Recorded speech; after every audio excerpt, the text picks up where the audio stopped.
It's just after I see a movie, I like to go get a piece of pie and talk about it. It's sort of a little tradition I have. Do you like to get pie after you see a good movie?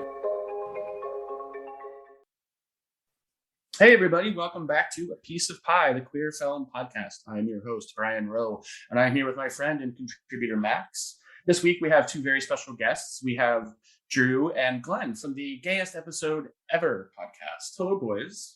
Hello, I'm Glenn, so that's the Glenn voice you're hearing. And I'm the one who's not Glenn. That's me. Hello. Hey there. Tell us a little bit about your podcast. Like I said, it's the Gayest Episode Ever. It actually started out very similarly to how you described the origins of your podcast when you were recording with us just moments ago, where Glenn and I talk about sitcoms a lot, and we are roommates, and we were having these conversations anyway. And I had a podcast that was not good, and I wanted a podcast that was good. And I decided that the conversations that Glenn and I were having anyway should be on podcast. And then after much convincing, Glenn consented under very specific rules that I have abided by this whole time. And yeah, I'll never listen to an episode. Yeah. Which is fair. I mean, he doesn't have to. It would help the numbers if he did, I suppose. But he doesn't have to listen to his own voice if he doesn't want to. Yeah, and then the only hiccup was I would often say, "Oh, you should cut that," because I try to be very careful about not commenting on like things that are currently on TV or Hollywood inside gossip. And in the beginning, Drew thought that was a funny gag of me saying, "Oh, you're gonna cut that though." No, I mean, we've talked about this.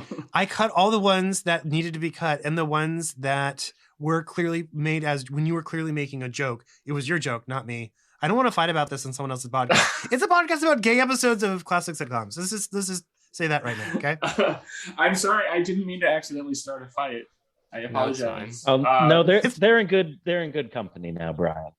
So the reason you are on our podcast and guesting, and thank you so much for coming on, is we are talking about As Good as It Gets, the 1997 Jack Nicholson Helen Hunt film. We were on your podcast talking about her sitcom Mad About You and a gay-focused episode about Mad About You, and now we're talking about Helen Hunt's Oscar-winning role, As Good as It Gets. Max, do you want to go over the plot a little bit? Sure. Well, Brian and I have been talking about doing this one for a while because we both talked about having fond memories for it, even though that we know that it'd be hard to revisit, even though that we know that it hasn't aged well. Mm-hmm. Visiting this time around, reading this plot doesn't, I think, do a lot of justice to what is actually contained in this film. But it really centers around this romance novelist, Melvin Udall. It's made very clear near the beginning of the film that he has OCD as well as many other mental health issues that he actively sees many doctors for. We see a lot of his routine. We see him, washing his hands. We see him avoiding people, avoiding stepping on cracks, until we finally find out the end of his routine is eating breakfast at the same table in the same restaurants every single day. Where he is obsessed with his waitress, Carol Connolly, our Helen Hunt. Melvin Udall obviously is played by Jack Nicholson, both of our Oscar winners for 1997. Melvin lives in the same building as the gay artist, Simon Bishop. That is a specific term that Wikipedia is using here, gay artist, who ultimately is assaulted and nearly killed during a robbery. His agent tries to get Melvin to care for his dog, Burdell, while he's hospitalized. And that brings these two characters together. A lot of dog montages, lots of cutesy shots to the camera. But ultimately, Melvin is trying to get closer to Carol as he's also getting closer to Simon. What I haven't explained is that he's also the world's biggest asshole. Mm-hmm. He is racist, he is homophobic, he is sexist, and he lets all of this escape at all times during this movie. Ultimately, these three characters are thrown together in a convertible and go on a road trip, kind of the classic road trip movie. Where it really starts to get a bit more into its romantic comedy bona fides, sometimes a little bit out of nowhere. But Melvin and Carol get closer and then push apart. Melvin can't help himself with the things that he says. Carol and Simon get closer. In 1997, we have our second most famous drawing a famous actress while nude scene. And by the end, things wrap up. We have a happier ending than we might expect with a story that has this much sharp edges to it. But ultimately, Melvin and Carol get together, and Melvin has an ongoing relationship with Simon as a friend. And our bigot is slightly redeemed, or at least to a more acceptable level, for, I guess it would be a more traditional Hollywood style ending. Boys, when was the last time or the first time that you had watched this movie? First time was in theaters, I believe. But I was, I grew up in the suburbs, so that's what teenagers did on the weekend, is see the big movies in theaters. And I can't remember the last time I saw it, but I recently brought it up in a trip to Palm Springs. We were playing Movie Game, where you just people try and guess what random movie you're thinking of based on questions they ask.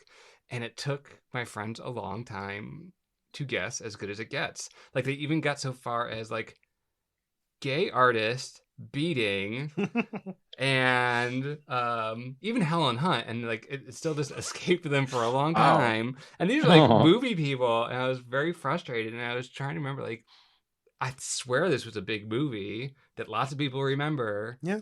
It was a huge hit. Yeah. A gigantic financial success. And won tons of awards. So I feel vindicated now being on a podcast talking about As Good as It Gets. I watched this with my parents on VHS. They both fell asleep, and I was probably 15 when I watched it. It was not long after it came out, probably after it won Best Picture. Did it win Best Picture? No. Titanic, that was the year of Titanic. Titanic won Best Picture. Okay. It probably after that Oscar season came and went. And I feel like at this point in time, my gauge of whether I like a movie or not wasn't really fully formed. So my reaction to it was like, this is a movie that I'm told is good. But it sort of left me feeling hollow. And I was just like, okay, I have no real reaction to it. I don't really respond to it. And 20-something years later, I still don't.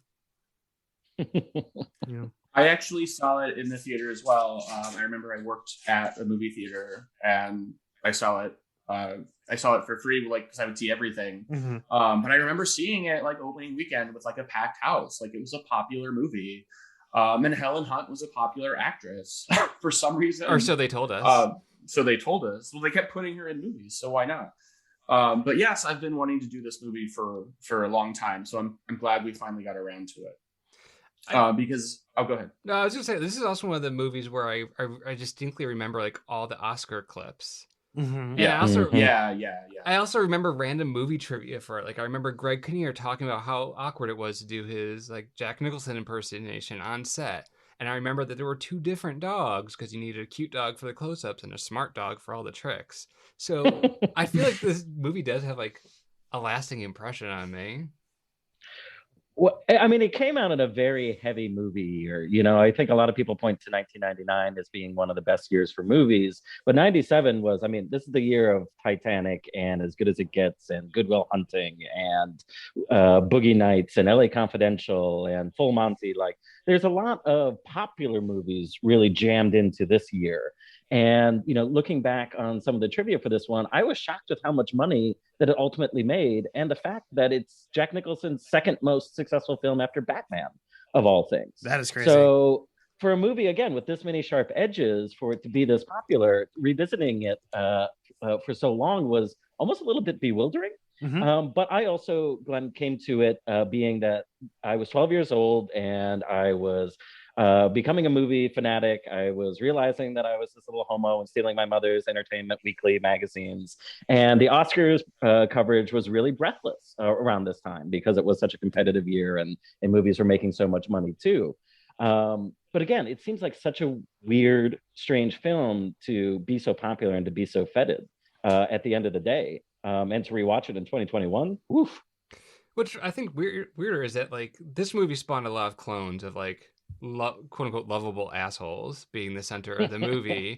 And then you think about how 5 Easy Pieces, also with Jack Nicholson, spawned a bunch of clones of like weird in their head loners just sort of like going along and like, oh, they're crazy family.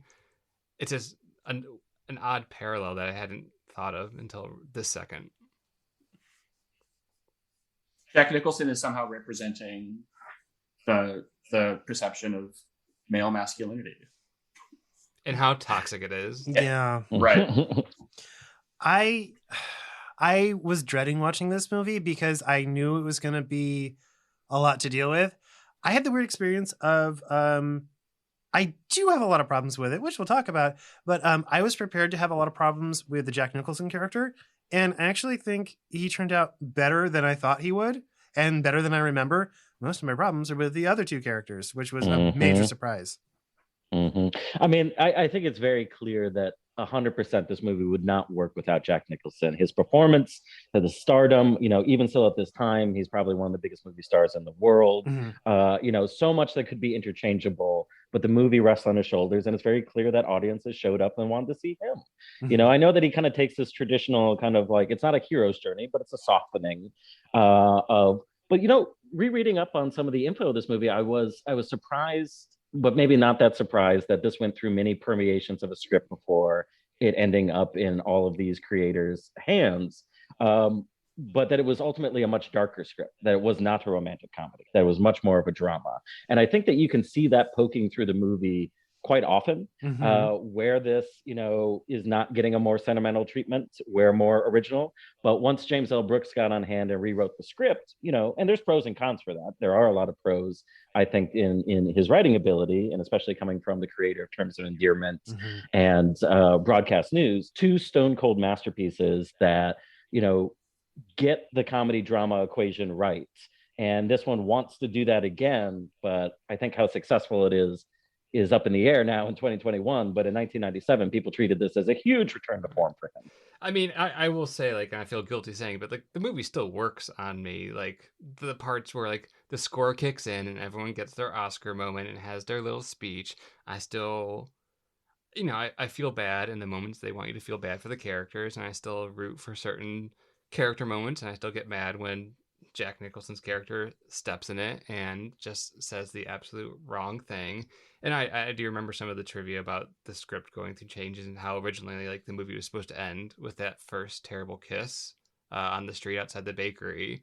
And it was just sort of like, they built up to this moment where they kiss, and you know what? You built this all up in your head. You're not really a great match, and they weren't supposed to really get together at the end. And they added that second better kiss just to make it a happier ending. Interesting. Yeah, I didn't know until today that it was written by someone else and then rewritten by James L. Brooks. But I feel like I have a much better sense for the kind of writer he is, and also the kind of writer he is when he's not doing his masterpiece material, which I would not say this is a masterpiece. I listened to the Talking Simpsons podcast, and they are redoing the second season of the show right now, and of the second season of The Simpsons. And there's a few episodes where James L. Brooks, who was the producer on that show, went back in and redid it, and sometimes would redo it in a schmaltzy way. Emotional to be like very generous, schmaltzy to be like kind of snarky about it, and it doesn't work. And I feel like that version of James L. Brooks trying to like put a happy face on something that's not happy is what I took away from this version of it. I think it helps that it's still funny. I mean, like, obviously our direct racism and our homophobia is not funny, and and I think had the opposite effect maybe in 97, is that this was such a big hit. You got to imagine that there were people who are agreeing with his character and actually liking his perspective and what we know about American audiences at this point, though. But I mean, there are lines and the classic type of way and joke structures that that this is built, that it's hard still not to appreciate moments and jokes like fucking HMO bastards, pieces of shit. It's okay. I actually think that's their technical name. Like, it's sitcom-y. It's James L. Brooks, but it works. And Glenn, like you were saying, like, this movie moves, even if this material maybe doesn't deserve it or is a little bit more prickly, it moves like a great movie. It sounds and seems like one.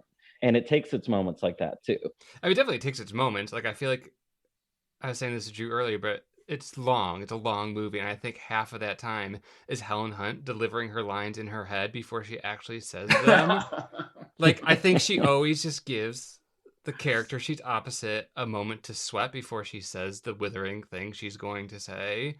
And she does it about Mad About You too. Like, there's always that look. There's always that pause that she uses because she's building up the thing that's going to be so clever that she says. But after like 2.5 hours, it's like, okay, I get it.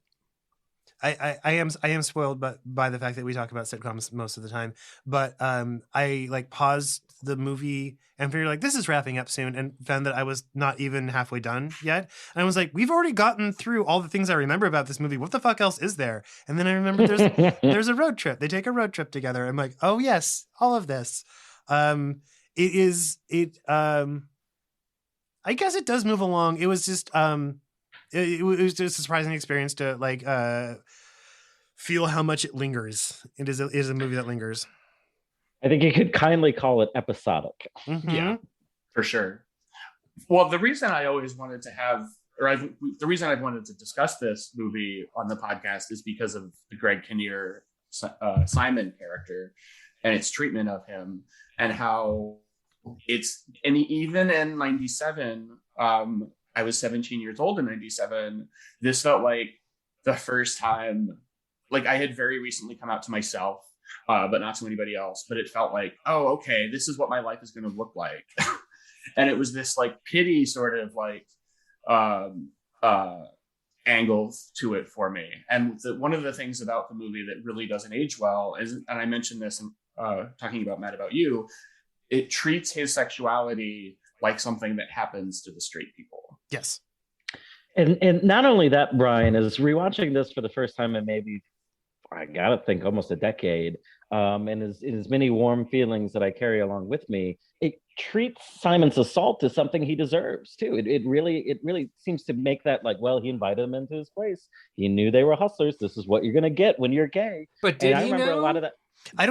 It's not clear if he knew that guy was a hustler, or if he was just like trade. I don't know if he knew it was trade. I think that was a specific choice by the movie to have the person who found this model, Skeet Ulrich or whatever. Like, I think it was. I think they separated it so that specifically to avoid that guilt, to say like, oh, he's an innocent gay man. Mm-hmm. He didn't know. Yeah, and he doesn't was have a hustler. They definitely make it seem like he's been coming by for a while, because like he starts the painting, and then like when he shows up and Jimmy Kennedy is there, the painting's like almost done. Yeah.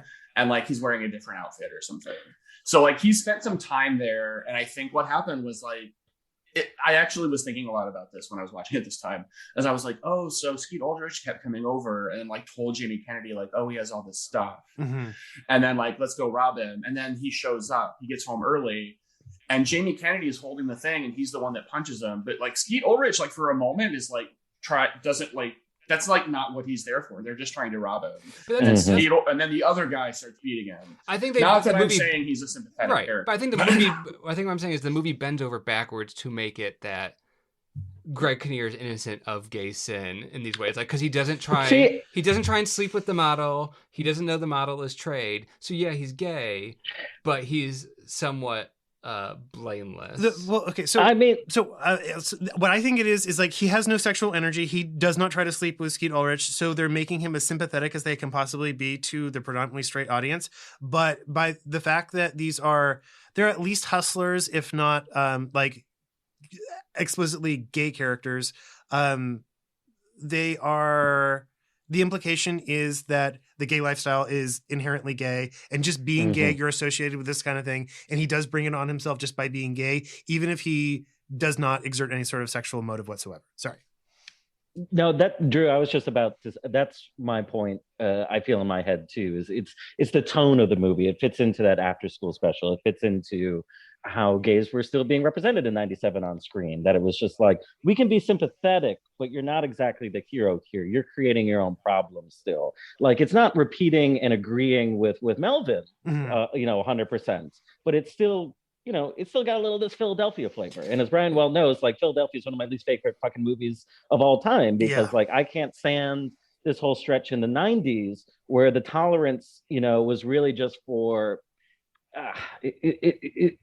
that's more offensive to me than an offensive stereotype after a while. But Simon starts the movie like in really nice, like, eyeshadow, and it's very pretty, and like I think I had a crush on Greg when I was pretty. 12.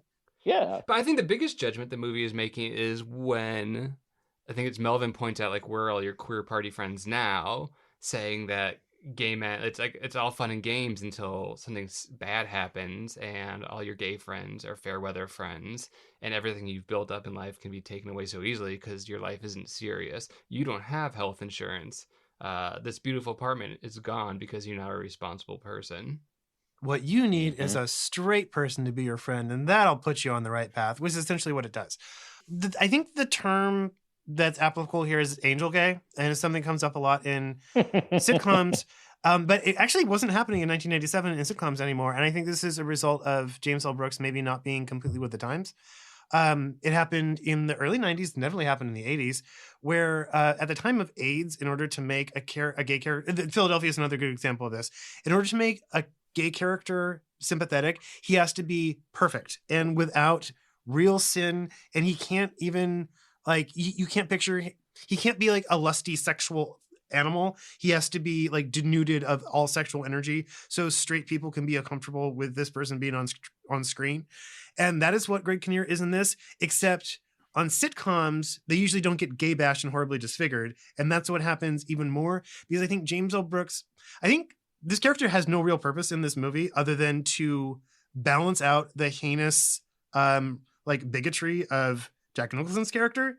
And that might have been a calculated thing.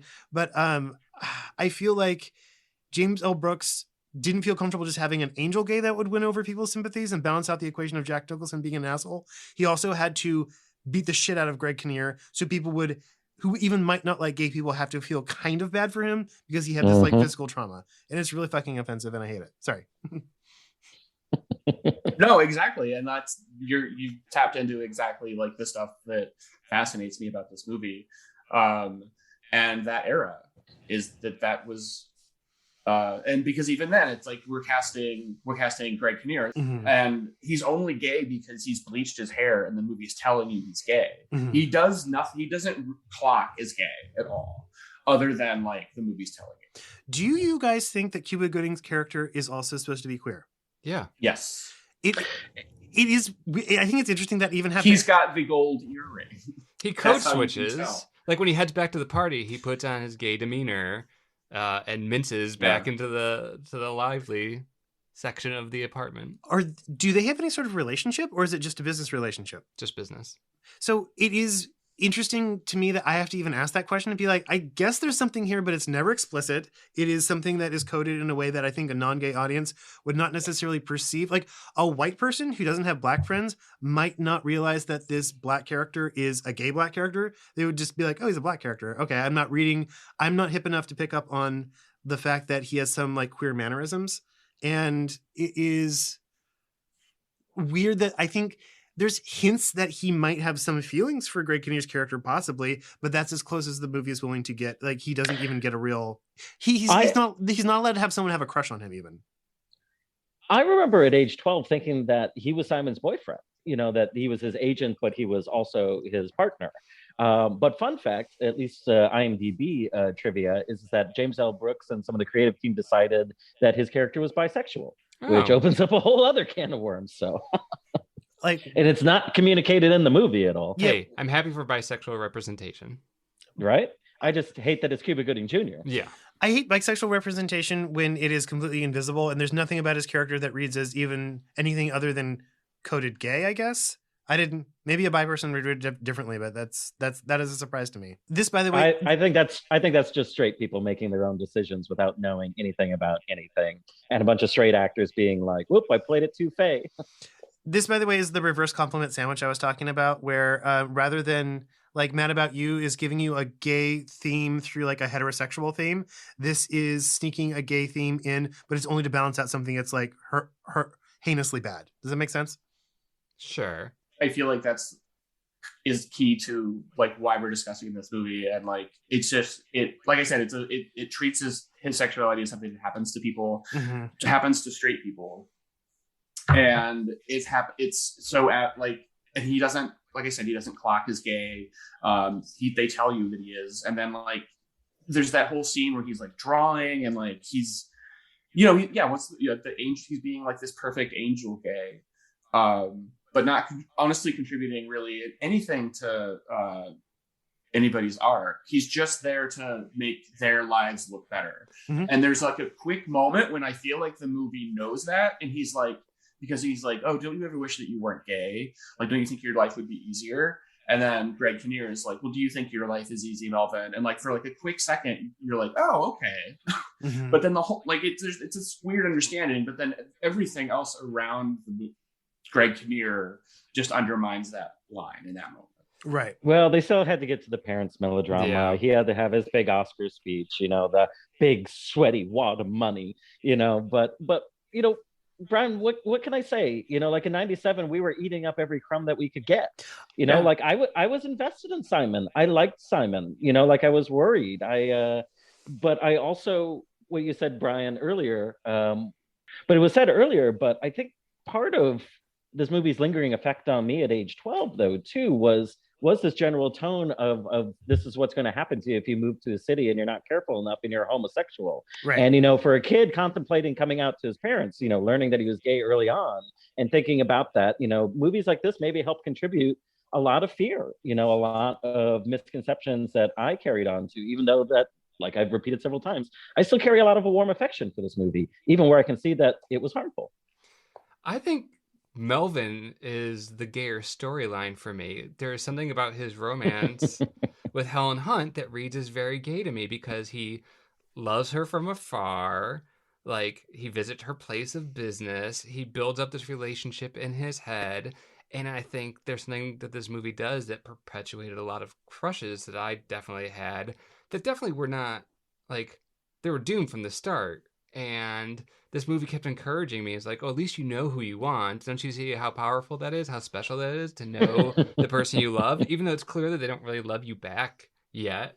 But like, there's something about his persistence and hope that just read as very like queer crushing on a straight person, or even like as a gay man, like loving someone from afar, loving someone that's your friend, whatever, like things, relationships that aren't meant to be. But this movie plays it up as romantic when really this is just like he's a creepy dude going to a restaurant, observing this woman, and he's built up so much in her head, and she calls him out on it. But then he saves the day with the compliments he pays her. But no, she had a point. Like, he doesn't know anything about her. He knows the stuff he overhears her telling other customers or her coworkers, but the amount that he paid attention to her and got actual information, like, oh, her heart is warm because he remembered how to say, he remembered her son's nickname was Spence instead of calling him Spencer. Like, that's just like classic manipulation. He's doing the bare minimum, like, of work. Yeah, he pays attention to her. Well, I mean, this is where I don't know if it's like magical realism or actually more realistic. Is that like, is it magical realism that like any other character, the second he said something is offensive as half the things that he says in this movie, the relationship is severed forever. Yeah. Like that would be New York, that would be something else. Or is it more realistic because he's actually famous and successful and rich, that you're going to have people forgive him over and over again for this access to this too?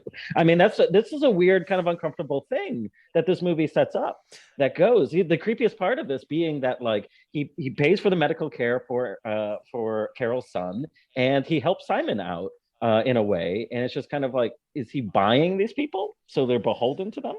I think he is. And that is the sad part about this movie, and the part that makes Carol be, if not an unrealistic character, then like a very sad character.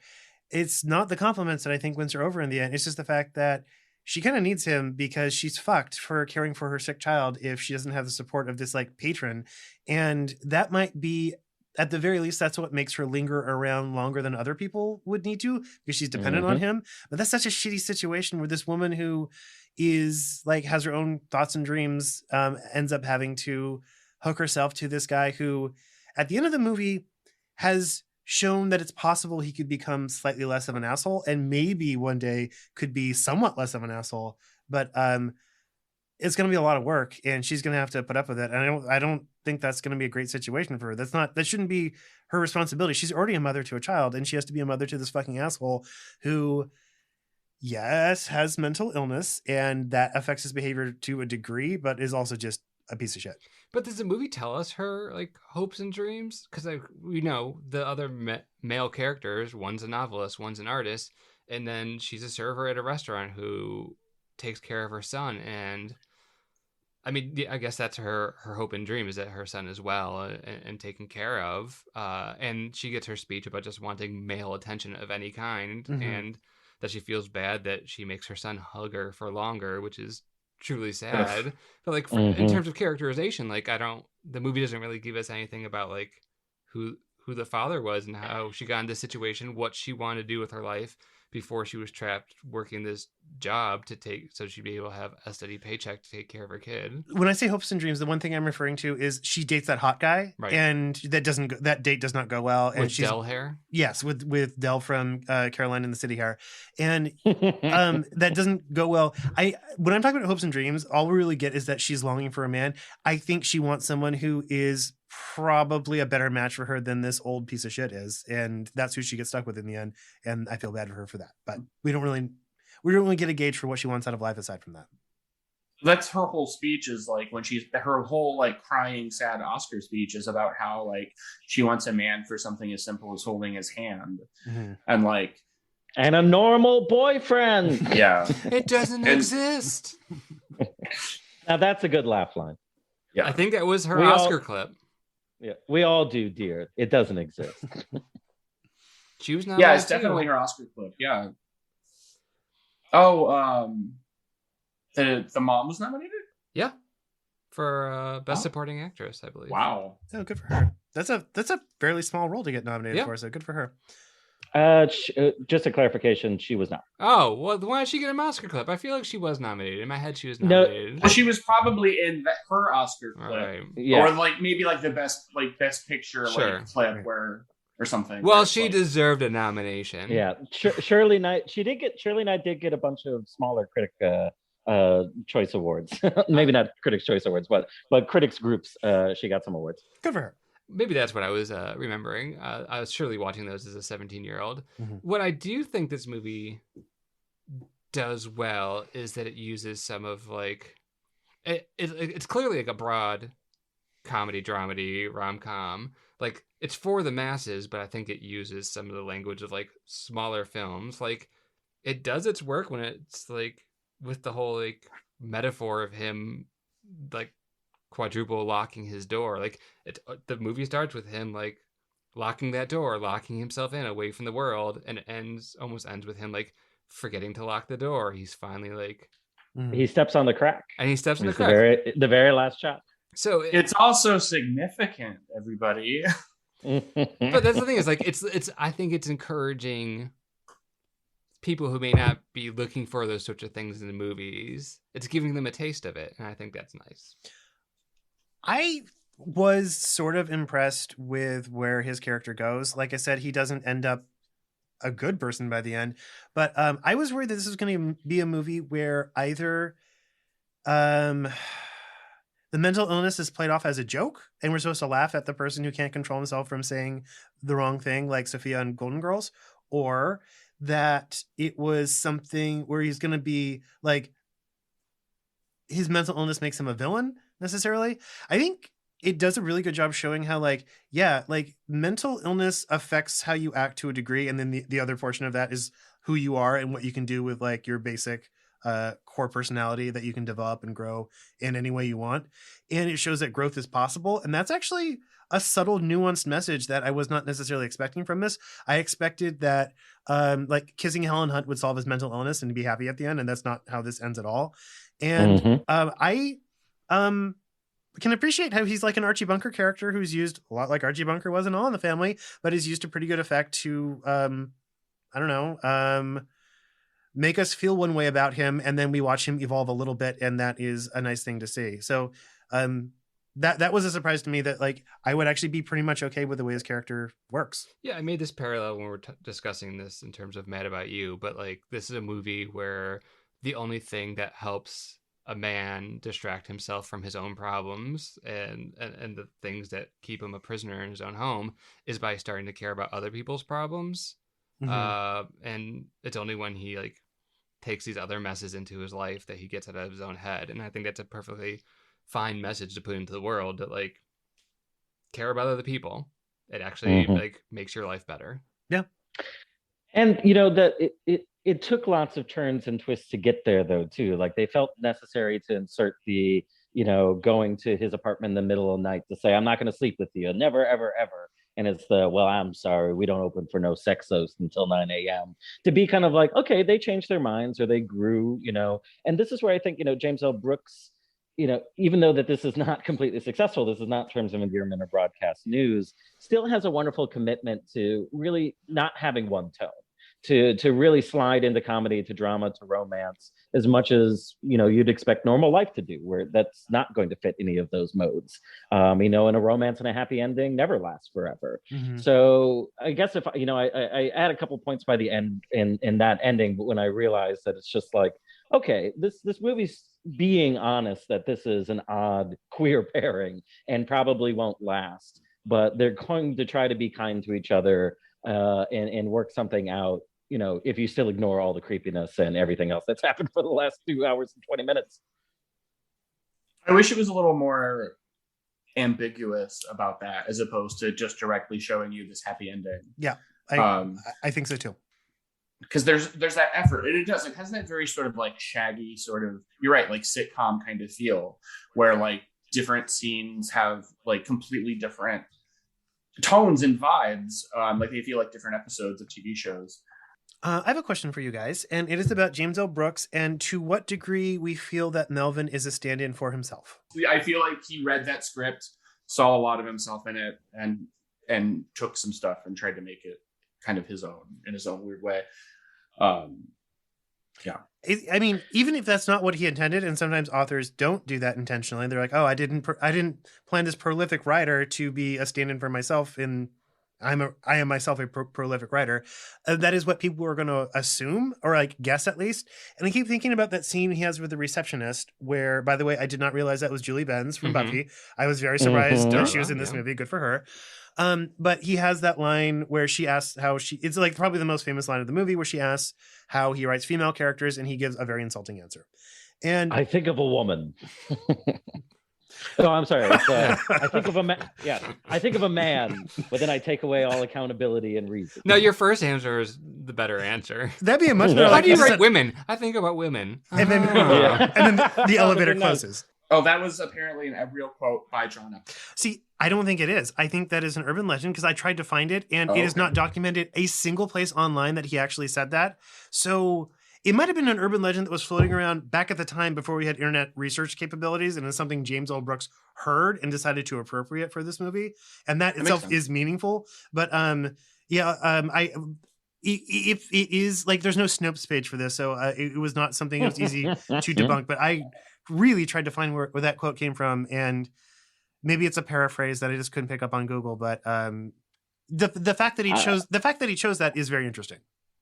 I think that it's closer to what you think, Drew. I was talking to Brian as we were preparing for this one, that this is the moment I think that James L. Brooks is just going to pitch himself over the cliff. He didn't make that many movies, but he's involved in a lot of television, a lot of projects. Mm-hmm. But he was never going to have this success again, but he was never going to get his old tricky tones right again. And we see that with Spanglish. We see that especially with Spanglish.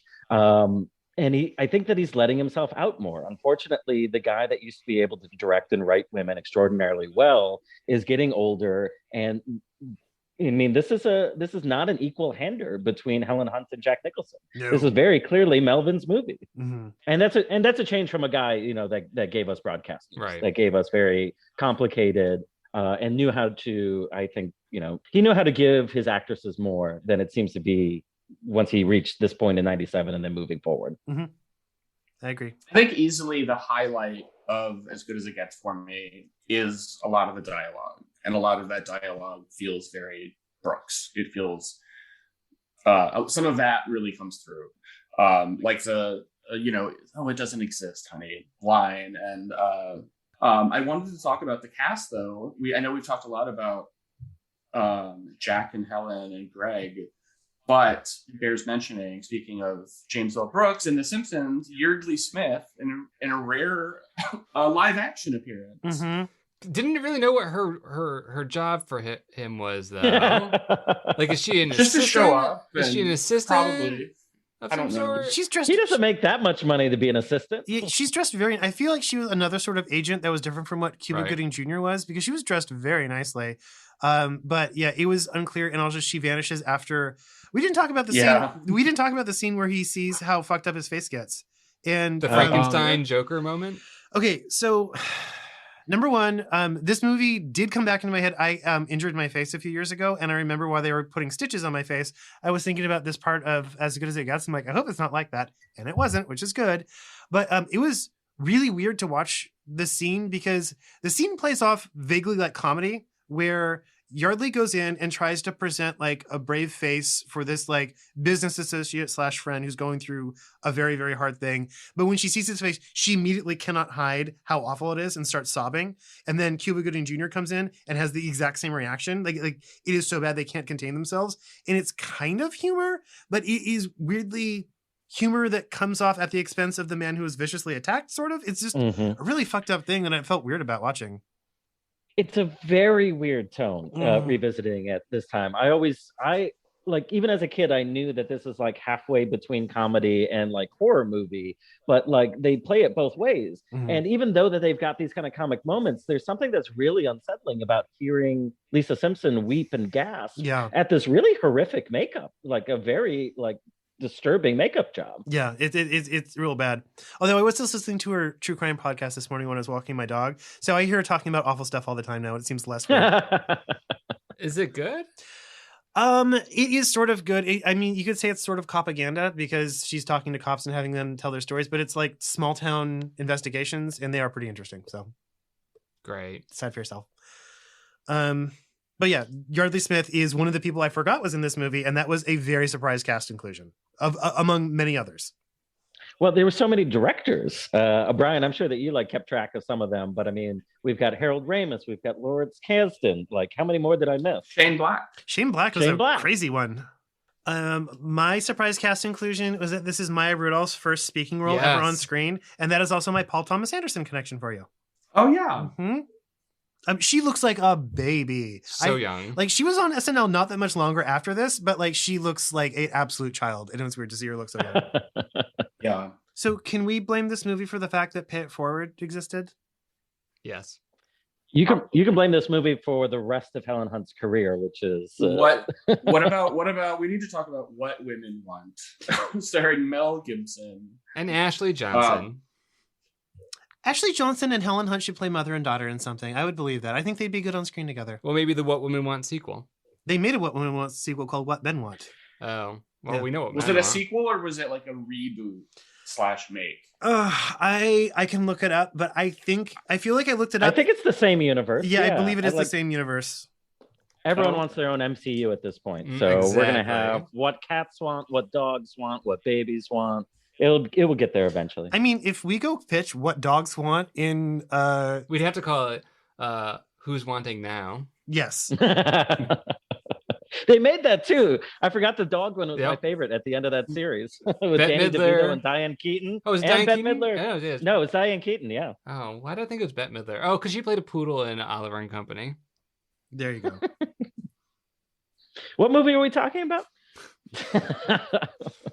As Good as It Gets. One memory I have from this film, and a problematic memory from a problematic film, is how often my dad kept saying that Helen Hunt got a breast augmentation for this film, specifically because of the wet T-shirt scene. Glenn told me about this ahead of time, and I realized that like I could try to look, and I have no way of telling because that's not something I can spot. So I have no idea if that's true or not. For your dad to like have thought she was so ugly, he seems to have spent a lot of time looking at her breasts. Your dad's obsessed with her. Yeah, that's the takeaway. My dad is obsessed with Helen Hunt. Yeah.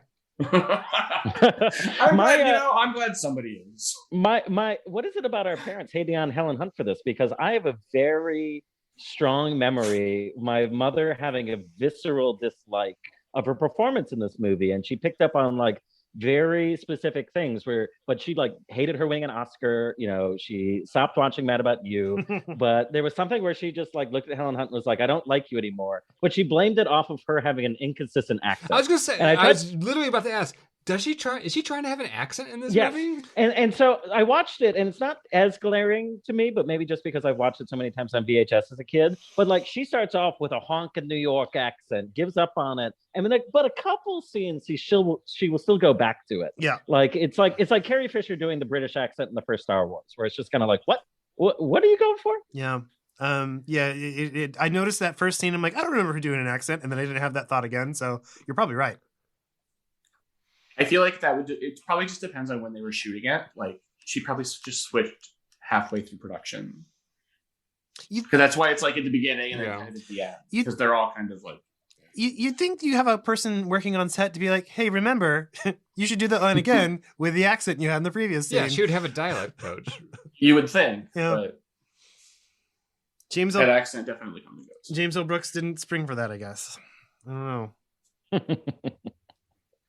Broadcast News is probably one of my favorite movies of the 80s, for sure. I love that movie a lot. I have not seen it. It is the last physical rental I ever got from Netflix, and it's still in my cabinet, so I could watch it. Yeah, we could watch it right now. We could watch it literally right after this. And so did they just charge you, or did they just what? I think I stopped getting the mail discs, and they stopped charging me for them, and I just have them. So they're waiting for me to mail them back one day, but I don't know if they even still do that. So they do. My movie is available on DVD through Netflix. Well, that's surprising. You still could, but you don't have to, because No. I still have 8s over in my collection because it was the thing that you did with Netflix when it was still around, which is the 10th or 11th movie. Oh, it never arrived. Mm-hmm. And you could get away with it. You just didn't have to do with it too much. So that's why I have some like extra Mystery Science Theater 3000 episodes and Diva and Kaboom for some reason. I guess I really wanted those and I didn't want to pay for them. I remember having a DVD that I had scratched and just getting it from Netflix and sending back the scratched one.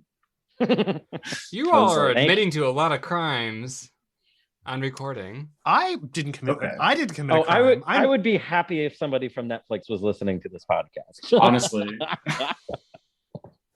even if it was just to sue us.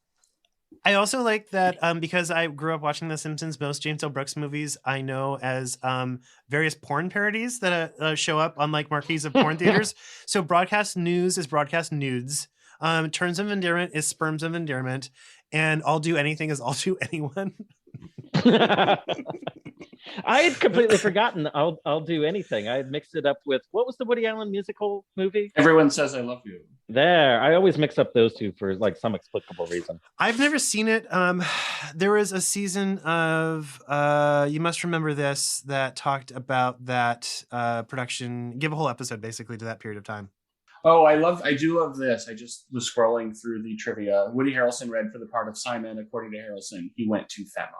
Oh my God.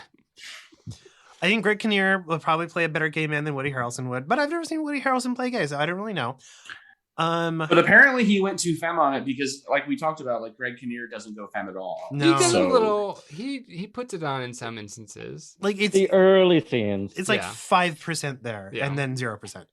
The thing I want to point out is that the gang of punks that beat Greg Kinnear up are Skeet Ulrich, Jamie Kennedy, and then someone who is not Matthew Lillard. And it just seems like it should be Matthew Lillard. And I don't know why they didn't give Matthew Lillard that role, but I feel like he must feel left out.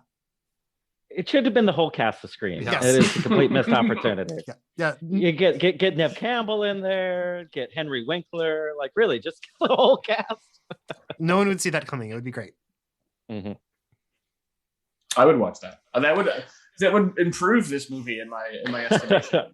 Well, Brian, I might be getting ahead of myself for say something gay about it, but I do think we could take a moment to talk about Skeet Ulrich and his beauty in this one. That did make a good impact. I know that Scream the year before, like our favorite murder boyfriends between Matthew Lillard and Skeet Ulrich, but for some reason he like really stuck with me with this. I guess it's just you see his butt. Yeah, you see his butt. It's the very queer, like, oh, you're so gorgeous, I must paint you. Mm-hmm. Is that like it worked for me, I've never found Skeet Ulrich attractive, even though he was like empirically attractive because he's so scary in Scream that murder is the vibe I get from him more than anything. So it prevents me from actually finding him as attractive as I might otherwise. But he is a very beautiful man. Well, you're not as damaged as other homosexuals because I think that's part of the thrill. Well.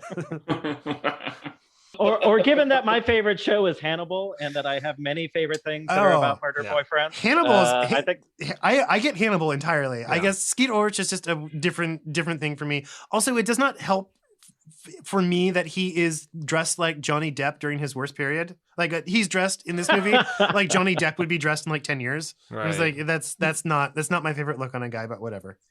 I'm curious about the shooting schedule with those movies, because I feel like he obviously made As Good as It Gets before Scream came out, because I feel like if that had come out, I don't know, I don't think he would have taken such a small part at that point.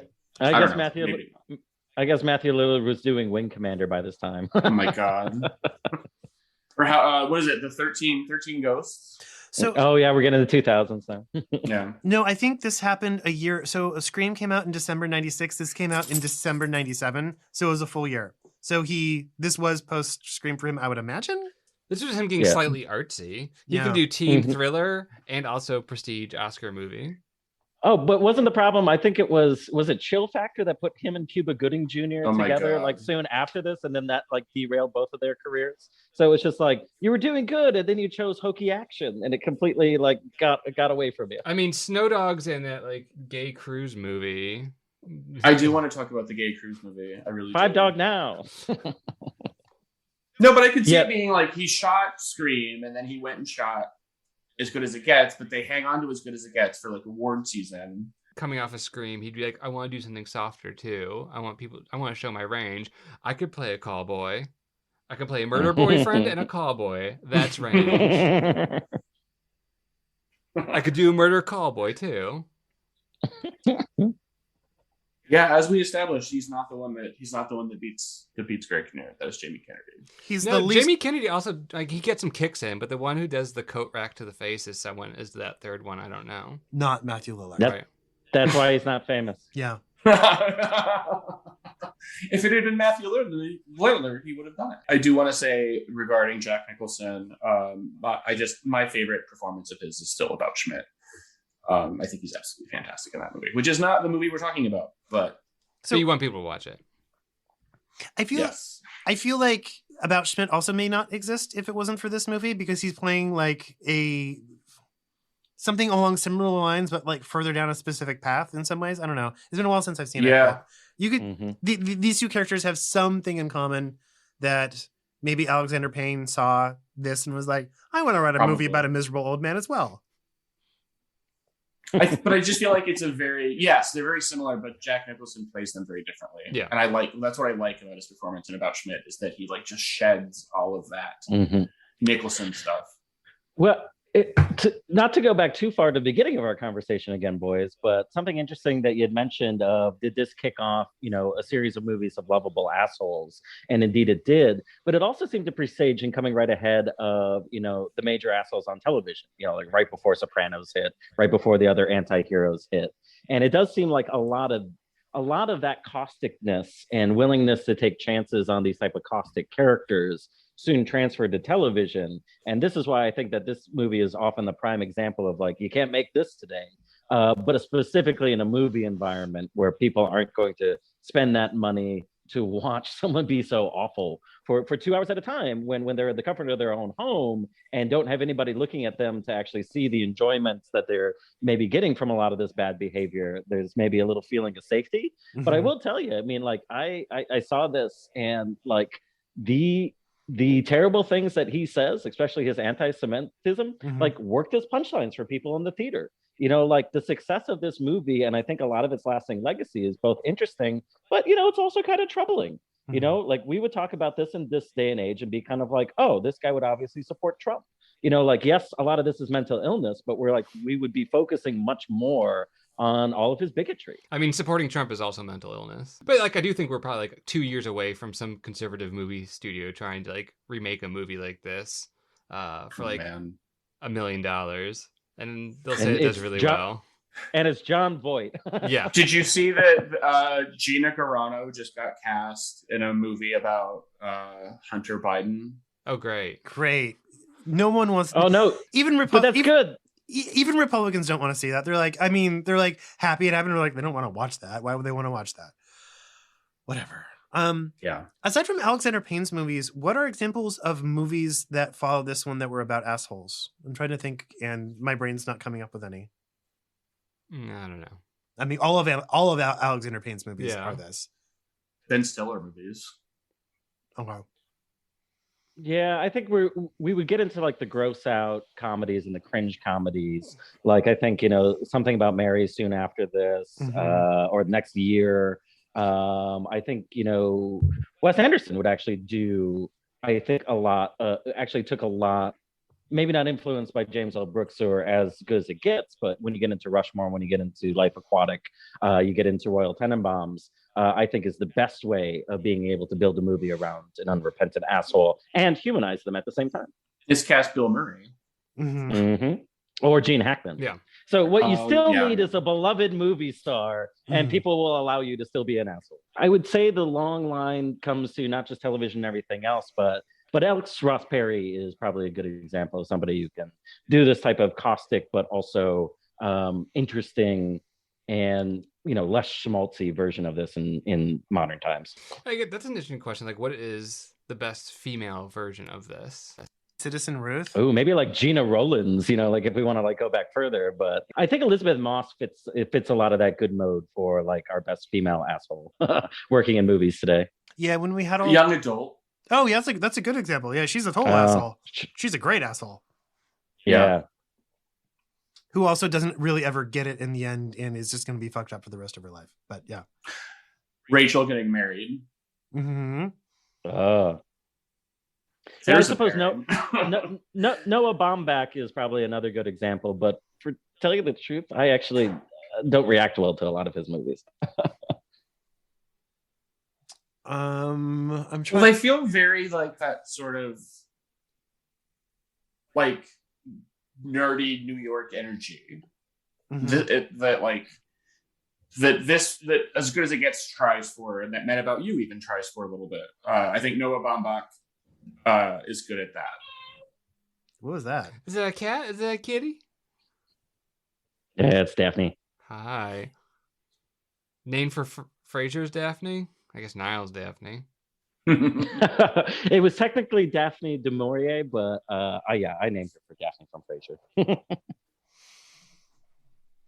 I want to go back to earlier. I feel like it was on the other podcast, but Max, you implied that Kelsey Grammer was sexy, and I remember being like, "What?"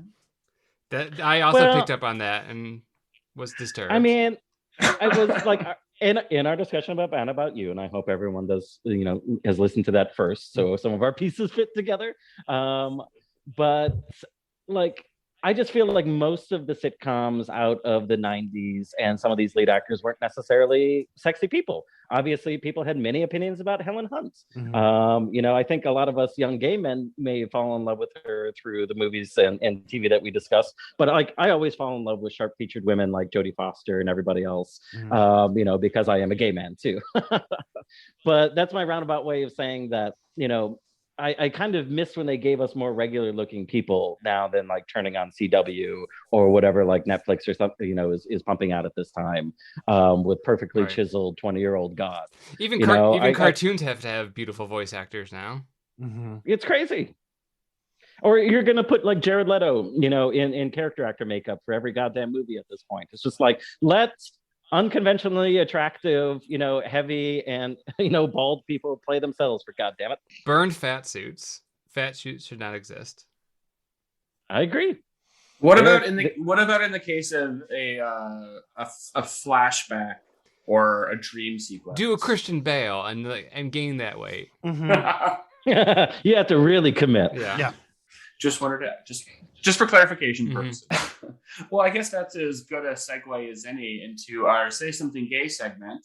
If you're new to the show, every week, or every episode, I should say, we like to spend an episode talking intellectually about films and cinema.